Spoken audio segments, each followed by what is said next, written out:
আসসালামু আলাইকুম ওয়া রাহমাতুল্লাহি ওয়া বারাকাতুহু। সম্মানিত দর্শক শ্রোতা মণ্ডলী, কাছের এবং দূরের দেশ ও প্রবাসের যে যেখান থেকে আমাদের কোরআন বোঝার এই অনুষ্ঠান দেখে থাকেন, ভিডিও দেখে থাকেন, তাদেরকে আন্তরিক শুভেচ্ছা ও মোবারকবাদ জানাচ্ছি আমাদের পক্ষ থেকে। আমরা আজকে শিখব কোরআনুল কারীমের একেবারে শেষ সূরা সূরাতুন নাস। আমাদের আজকের পর্ব সূরাতুন নাস।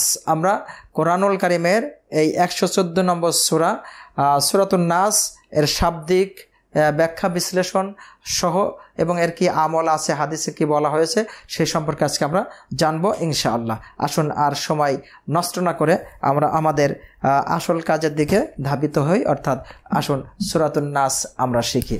আমি আপনাদেরকে সূরাতুন নাসের দিকে নিয়ে যাচ্ছি।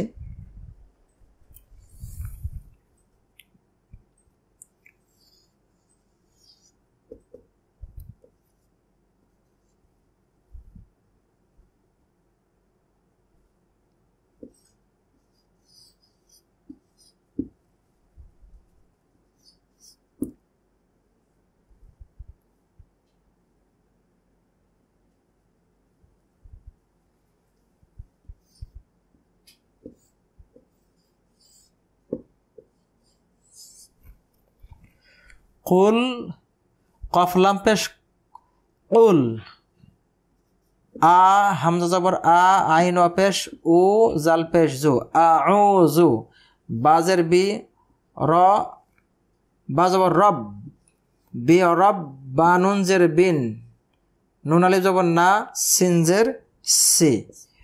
কুল আউযু বিরাব্বিন নাস। তাহলে আমরা সূরাটা একবার একটু পড়ে নিই। قل أعوذ برب الناس ملك الناس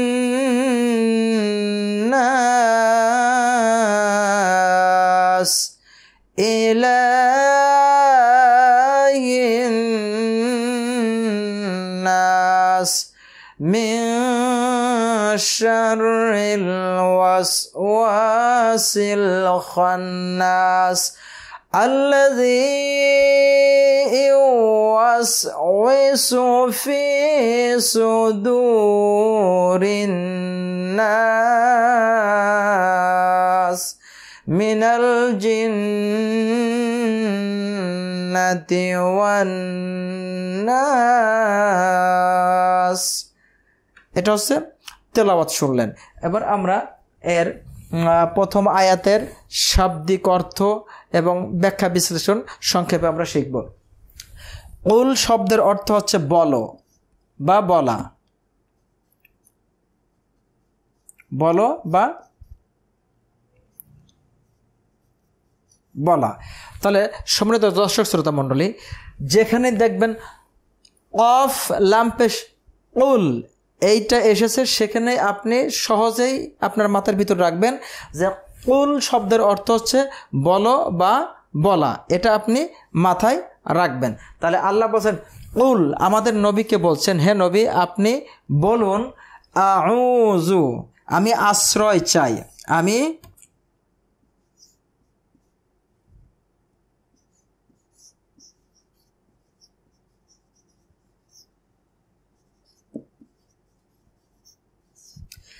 তাহলে আমার নবীকে আল্লাহ সুবহানাহু ওয়া তাআলা নিজে বলছেন যে হে নবী আপনি বলুন আউযু, আমি আশ্রয় চাই বি রব্বিন, বি রব্বিন মানে রবের নিকট, রবের নিকট।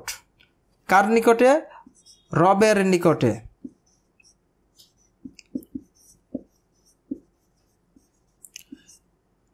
বা রব শব্দের অর্থ প্রতিপালকও ধরতে পারেন, প্রতিপালকের নিকট। আর নাস কাদের প্রতিপালক? মানুষের। তাহলে মানুষের প্রতিপালকের কাছে আশ্রয় চাইতে বলছেন আল্লাহ। কেন কেন আল্লাহ মানুষের প্রতিপালকের কথা উল্লেখ করেন? সরাসরি তো তিনি বলতে পারেন যে তুমি তোমার প্রতিপালকের কাছে আশ্রয় প্রার্থনা করো। তো এর আমরা কারণটা একটু পরে বলবো। তাহলে আপনারা আগে শাব্দিক অর্থটা বুঝে নেন। কুল মানে বলো, বা আল্লাহ সুবহানাহু ওয়া তাআলা আমার নবীকে বলছেন হে নবী আপনি বলুন আউযু আমি আশ্রয় চাই, আমি পানা চাই, আমি মুক্তি চাই, বিরব্বিন নাস, বিরব্বিন মানে বিরব্বি রবের নিকটে, আমার মালিকের নিকটে, আমার প্রতিপালকের নিকটে আমি পানা চাই। আর সেই পানাটা সেই রবটা কাদের রব? আর নাস মানুষের রব। এখন মানুষ বলতে আদম আলাইহিসসালাম এবং হাওয়া আলাইহিমুসসালামের থেকে পৃথিবীতে যারাই এই পর্যন্ত এসেছে সবাই কিন্তু মানুষ।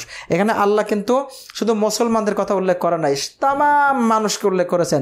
তাহলে প্রত্যেকটা শ্রেণীর মানুষের রবকে একমাত্র আল্লাহ। আর এটা এভরি পারসন, এভরি পিপল আর বিলিভ অলমাইটি ক্রিয়েটর আল্লাহ সুবহানাহু ওয়া তাআলা। সবাই কিন্তু এটা বিশ্বাস করে যে আমার রবকে আল্লাহ। সবাই বিশ্বাস করে রিজিক দেওয়ার মালিককে আল্লাহ। সবাই বিশ্বাস করে আমার সুস্থ রাখার মালিককে আল্লাহ।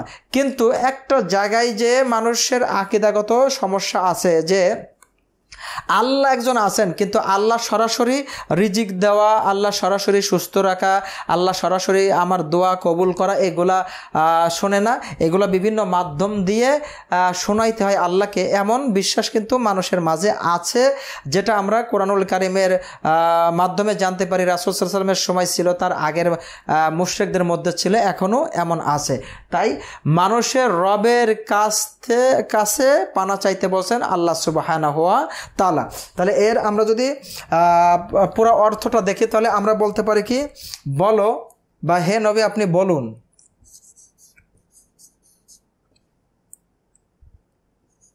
আমি আশ্রয় চাচ্ছি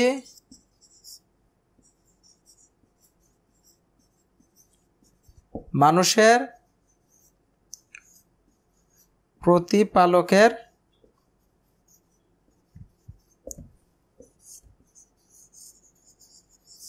নিকট। তাহলে আমরা এই আয়াতের অর্থটা জেনে গেলাম। কুল আউযু বিরাব্বিন নাস, আমি আশ্রয় চাচ্ছি মানুষের প্রতিপালকের নিকটে।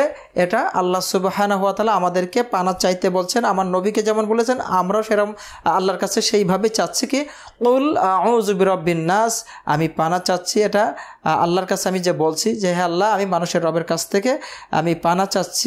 কিসের পানা চাচ্ছি সেগুলো আমরা পরবর্তী আয়াতে আমরা শিখবো ইনশাআল্লাহ।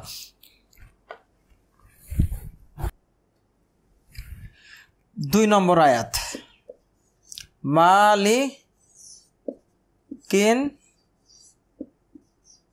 নাস। 3 নম্বর আয়াত, ইলাহিন নাস, ইলাহিন নাস। তাহলে আমরা মালিকিন নাস শিখে নিই।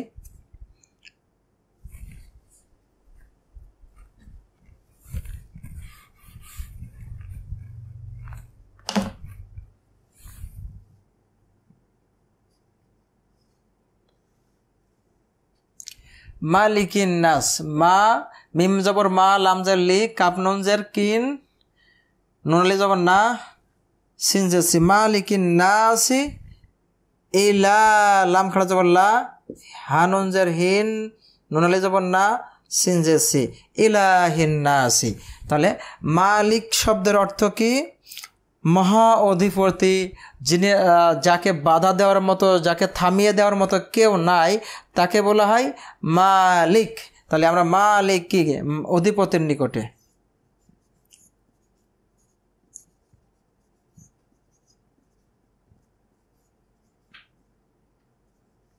অধিপতির নিকট, নাস মানুষের।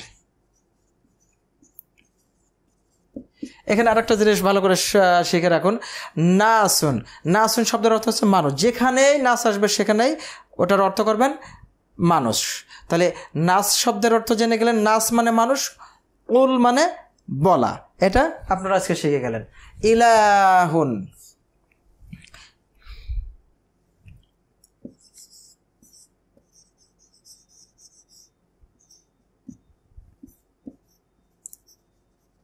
নিকট, আর নাস মানুষের।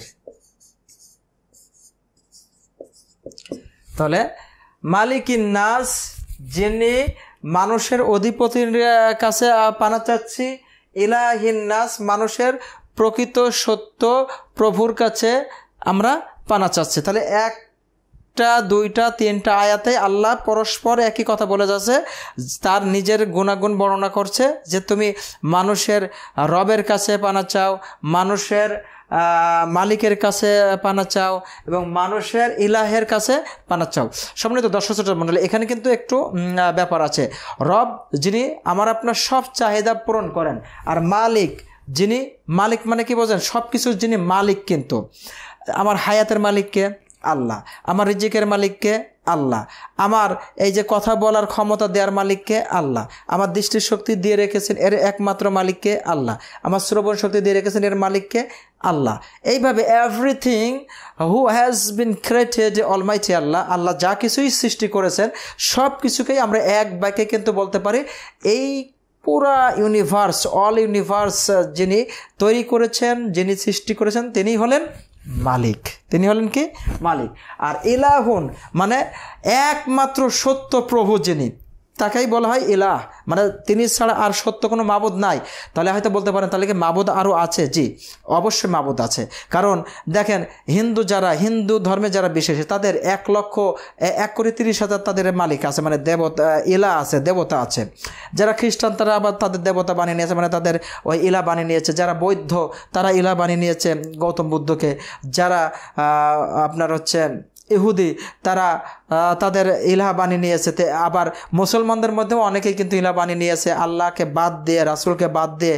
তারা আবার অনেকেই এই যে পীর বাবা, সালা বাবা, ন্যাংটা বাবা, ধলা বাবা, এদেরকেও কিন্তু এইভাবে ইলাহ বানিয়ে নিয়েছে। তো এই জন্য আল্লাহ বলছেন পরপর 3টি আয়াতে 3টি শব্দ, একটাই রব, একটাই মালিক, আর একটাই ইলাহ শব্দ উল্লেখ করেছেন। আশা করি বুঝতে পেরেছেন।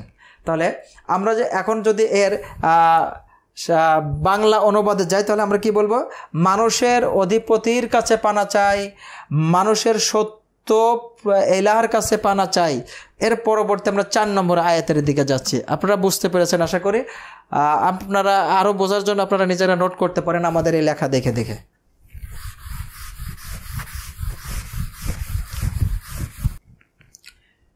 মিং মানে থেকে, এটাকে আরবি গ্রামারের ভাষায় বলা হয় আল হরফুল জার।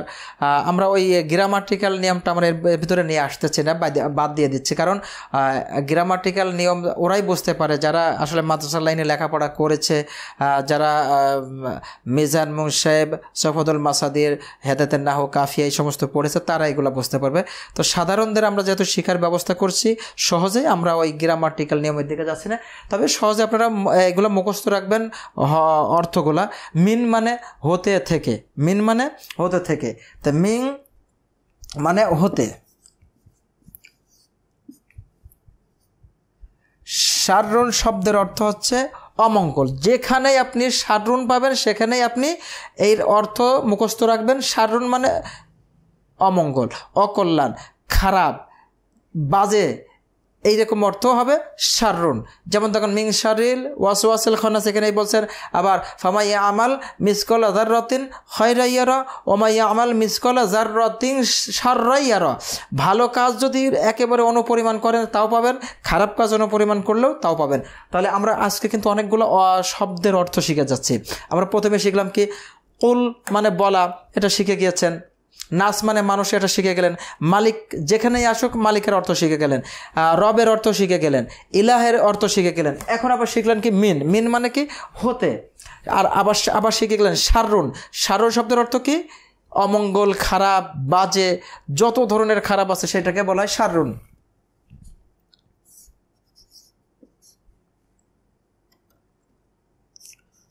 অমঙ্গল।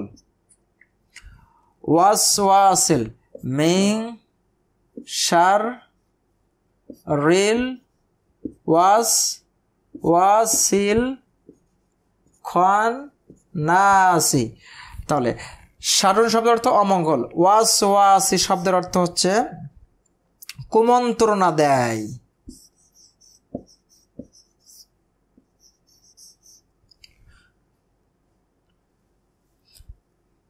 কুমন্ত্রণা বা কুমন্ত্রণার আপনারা বিশেষণ যোগ করে নিতে পারেন। তো কুমন্ত্রণা, এই ওয়াসওয়াসা, অনেকে কিন্তু বলে এই তোমাকে কি শয়তান ওয়াসওয়াসা দিচ্ছে, এই তোমাদের পাশে ওই ব্যক্তিকে তোমাকে ওয়াসওয়াসা দিচ্ছে, এমন কথা বলে। ওয়াসওয়াসা মানে কি? কুমন্ত্রণা। তাহলে এটাও আপনারা শিখে নেন, একেবারে সহজে মাথায় রাখতে পারবেন। ওয়াসওয়াসা শব্দের অর্থ হচ্ছে কুমন্ত্রণা। তাহলে ওয়াসওয়াসা আব্দুল্লাহ, ওয়াসওয়াসা সাইফুল্লাহ, ওয়াসওয়াসা আব্দুর রহমান, ওয়াসওয়াসা শয়তান, যাকেই আপনারা বলবেন এর সাথে যোগ করে বলতে পারেন ওয়াসওয়াসা শব্দের অর্থ কি? কুমন্ত্রণা বা কুমন্ত্রণা দেওয়া বা কুমন্ত্রণার, এটা মাথায় রাখবেন। কুমন্ত্রণা। আল খান্নাস, তাহলে কুমন্ত্রণা দেয় কে? খান্নাস শব্দের অর্থ হচ্ছে আত্মগোপনকারী।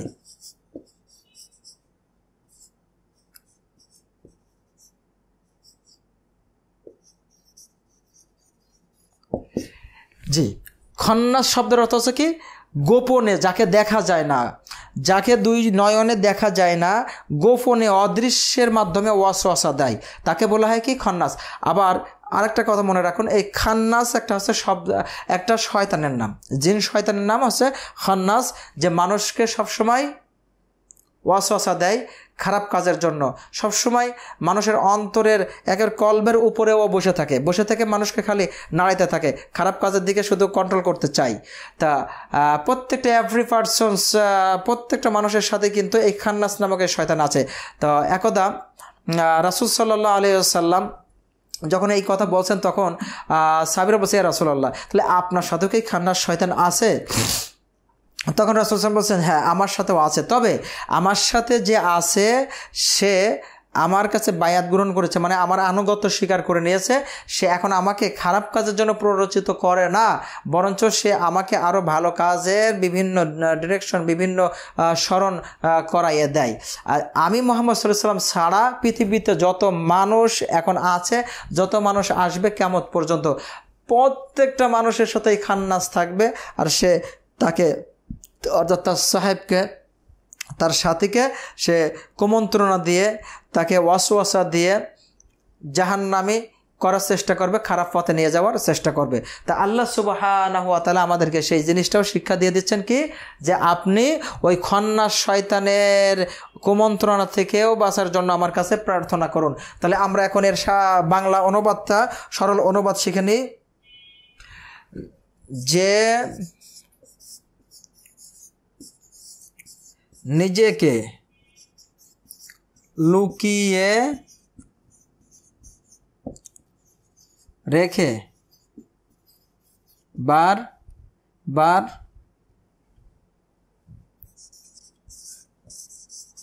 কুমন্ত্রণা দেয়, তার অনিষ্ট হতে। তাহলে আমরা আবার পানা যাচ্ছে আমার রবের কাছে, আমার মালিকের কাছে, আমার ইলাহের কাছে, কার থেকে? মিন শারিল ওয়াসওয়াসিল খান্নাস, যে বারবার কি করে, যে নিজেকে লুকিয়ে রেখে, গোপন রেখে বারবার মানুষের কুমন্ত্রণা দেয়, তার অনিষ্ট থেকে আমি আল্লাহর কাছে পানা চাই। এরপরে আমরা 5 নম্বর আয়াতে চলে যাই। 5 নম্বর আয়াত, আল্লাযী ইউওয়াসওয়িসু, আল্লাযী ইউওয়াসওয়িসু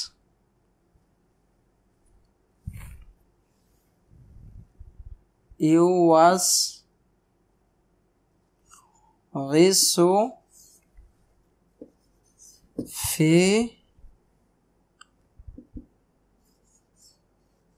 দুরিন নাস। আল্লাযী ইউওয়াসওয়িসু ফি সুদুরিন নাস, তাহলে আল্লাযী ইউওয়াসওয়িসু ফি সুদুরিন নাসি, এ হচ্ছে 5 নম্বর আয়াত। অর্থাৎ আল্লাযী ইসমে মৌসুলা, এটাকে আরবি গ্রামারের ভাষায় বলা হয় ইসমুল মৌসুলা। আল্লাযী শব্দের অর্থ হচ্ছে যে। তাহলে যেখানে আল্লাযী আসবে, মোটামুটি ম্যাক্সিমাম জায়গায় আল্লাযী শব্দের অর্থ হচ্ছে যে অর্থটা হয়। ইউওয়াস কুমন্ত্রণা দেয়, ওই যে ওয়াস, এর আগের আয়াতে আপনারা শিখলেন কুমন্ত্রণা দেয়,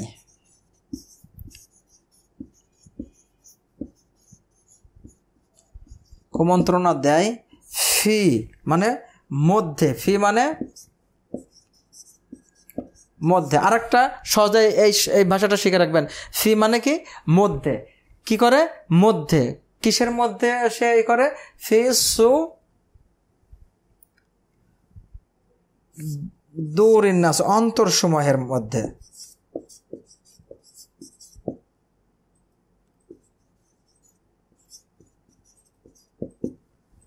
নাস মানুষের। তাহলে মানুষের অন্তরের মধ্যে কুমন্ত্রণা দেয় কে? শয়তান। বুঝতে পেরেছেন তো? এখন অনেকেই বলে আরে না আমার অন্তর ভালো, অনেকে বলে আরে নামাজ পড়ে কী করব, আমার মন ভালো আছে। অনেকে বলে আরে মন ভালো না হওয়া পর্যন্ত কখনো কি নামাজ কালাম পড়া যায়, এমন কথা বলে।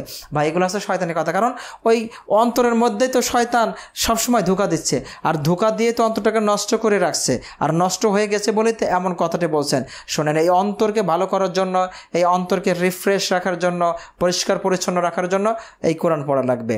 আর বেশি বেশি কোরআন পড়বেন, কোরআন বুঝবেন, অন্তর পরিষ্কার হবেই হবে ইনশাআল্লাহ। আর ভালো কাজ, নামাজ কালাম রোজা যত জিকির আছে যা কিছু আছে তখন খুব ভালো লাগবে, টেস্টফুল লাগবে, নিজের কাছে খুব মজা লাগবে।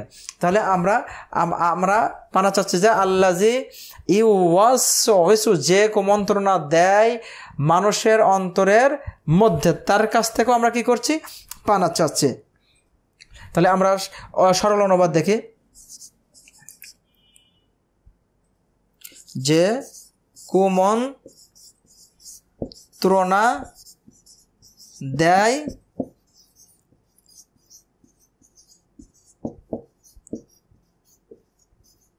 মানুষের অন্তরে, এটা আমরা পানা চাচ্ছি। এবার আমরা চলে যাব 6 নম্বর আয়াত, অর্থাৎ লাস্ট আয়াত ইন দিস সূরা। এই সূরার সর্বশেষ আয়াতে চলে যাব।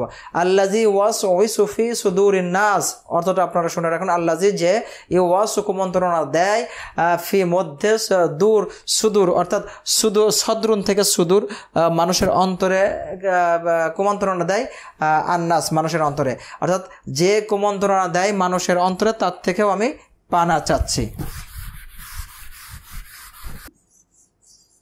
মিনাল জিন্নাতি ওয়ান নাস, মিনাল জিন্নাতি ওয়ান নাস। জি, মিন মানে কি? থেকে বা হতে, অর্থাৎ থেকে।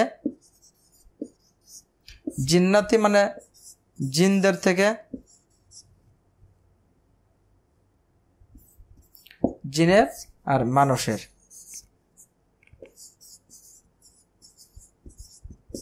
তাহলে আমি জিন শয়তান এবং মানুষ শয়তান এই দুইটা থেকেই পানা চাইতে বলছেন আল্লাহ সুবহানাহু ওয়া তাআলা। আপনারা সহজেই জেনে গেলেন। এবার এই সূরার কিছু ব্যতিক্রম আমল আছে, সেই সম্পর্কে সহজে শিখে রাখুন। আল্লাহ রাসূল সাল্লাল্লাহু আলাইহি সাল্লামকে জাদু করা হয়েছিল, এটা আপনাদের হয়তো জানা আছে। লাবিদ বিন আসিম নামে একজন ইহুদি, সে নবী করিম সাল্লাল্লাহু আলাইহি সাল্লামকে জাদু করেছিল। জানেন? না জানলে এখন জানতে পারছেন। কেমনভাবে সে জাদু করেছিল? রাসূল সাল্লাল্লাহু আলাইহি ওয়াসাল্লামকে সে এমনভাবে জাদু করেছিল, এই যে চিরুনি চেনেন তো, এই চিরুনি দিয়ে মাথার চুল আশ্রাইতেছিল। তো এই চিরুনি দিয়ে মাথার চুল আশ্রিয়ে যে চুলগুলো যে ছিঁড়া তা ওঠে।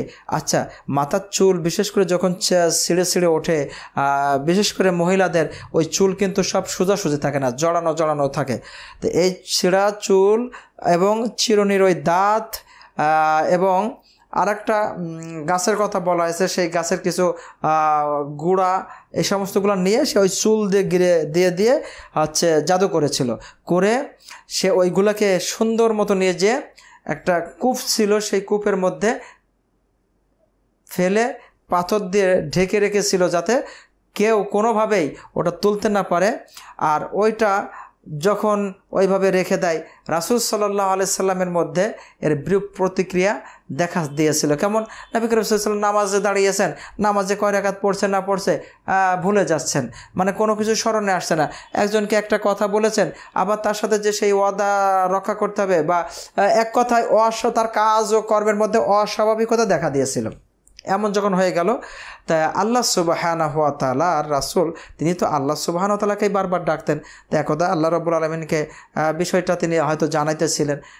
ইন দ্য টাইম জিবরাইল আলাইহিস সালাম এসে রাসূল সাল্লাল্লাহু আলাইহি ওয়াসাল্লাম বলছেন, হে আল্লাহর হাবিব, আপনাকে জাদু করা হয়েছে, আর এই জাদুর থেকে বাঁচার জন্য আল্লাহ সুবহানাহু ওয়া তাআলা আমাকে পথ পদ্ধতি শেখানোর জন্য পাঠিয়েছেন।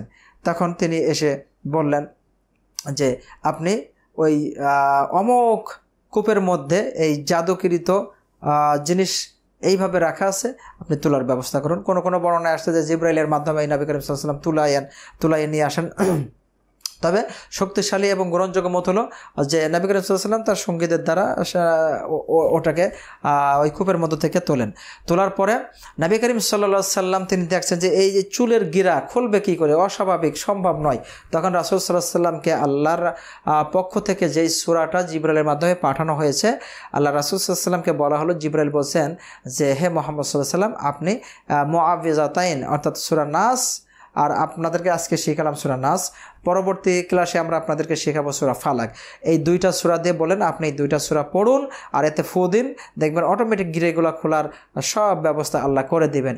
রাসূল সাল্লাল্লাহু আলাইহি ওয়াসাল্লাম এভাবে পড়তে লাগলেন আর গিরেগুলো খুলতে লাগলেন। আল্লাহ রাসূল সাল্লাল্লাহু আলাইহি ওয়াসাল্লাম তাই বললেন, যা তার হাদিসের মধ্যে আসছে যে কোনো মানুষ যদি শয়তানের কুমন্ত্রণা থেকে, জাদু টোনা, বদনজর সব কিছু থেকে বেঁচে থাকতে চায়, তাহলে সে যেন সকালে বিকালে 3 বার করে সূরা ইখলাস, সূরা নাস, সূরা ফালাক এই 3টা সূরা তেলাওয়াত করে। আল্লাহ রাসূল সাল্লাল্লাহু আলাইহি ওয়াসাল্লাম বলেন, কেউ যদি সকালে 3 বার এবং সন্ধ্যায় 3 বার এই 3টি সূরা তেলাওয়াত করে, আল্লাহ সুবহানাহু ওয়া তাআলা নিজে তার সকল প্রকার দায়িত্ব নিয়ে নেন খারাপি থেকে বাঁচিয়ে রাখার জন্য। আম্মাজান আয়েশা রাদিয়াল্লাহু আনহা বলেন যে রাসূল সাল্লাল্লাহু আলাইহি ওয়াসাল্লামের একটা আমল ছিল, তিনি যখন বিছানায় শয়ন করতে যেতেন, বিছানার উপরে বসে সূরা নাস, ফালাক, ইখলাস এই সূরাগুলো পড়ে হাতে ফু দিয়ে মাথার থেকে সারা শরীরে যত দূর পর্যন্ত হাত বোলানো যায় তিনি এই আমলটি করতেন। তা আসুন আমরাও আমাদের জীবনে এই আমলটা সেট করি, আমাদের বাচ্চাদেরকে সুস্থ রাখার জন্য, বাচ্চাদেরকে বদনজর থেকে বাঁচিয়ে রাখার জন্য, মানুষের খারাপ কিছু জাদুটোনা, কুমন্ত্রণা এবং এই সমস্ত থেকে বাঁচিয়ে রাখার জন্য আমরা নিজেরাও এই সূরাগুলো পড়ে নিজেদের বাচ্চাদের উপরে দম করব, ফু দেব। ইনশাআল্লাহ আল্লাহ সুবহানাহু ওয়া তাআলা আমাদেরকে, আমাদের সন্তানদেরকে, সকলকেই এই শয়তানের কুমন্ত্রণা থেকে, শয়তানের হাত থেকে, বদনজর থেকে আমাদেরকে বাঁচিয়ে রাখবেন ইনশাআল্লাহুল আজিজ। আসসালামু আলাইকুম ওয়া রাহমাতুল্লাহি ওয়া বারাকাতুহু। তোমরা যা জানো না তা তোমরা জেনে নাও। আল্লাহ সুবহানাহু ওয়া তাআলা এই মর্মে বলেছেন, ফাসআলু আহলা যিকরি ইন কুনতুম লা তা'লামুন।